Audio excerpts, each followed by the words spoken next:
You ask Tiger to solve. This deals with linear equations with one unknown.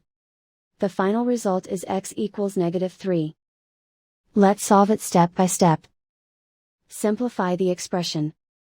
Expand the parentheses.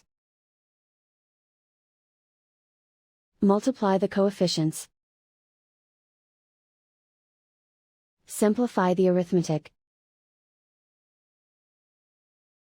Expand the parentheses.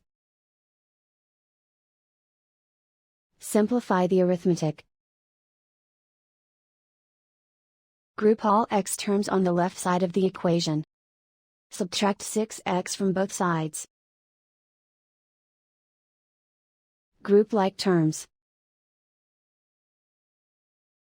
Simplify the arithmetic. Group like terms. Simplify the arithmetic. Group all constants on the right side of the equation. Subtract 12 from both sides. Simplify the arithmetic.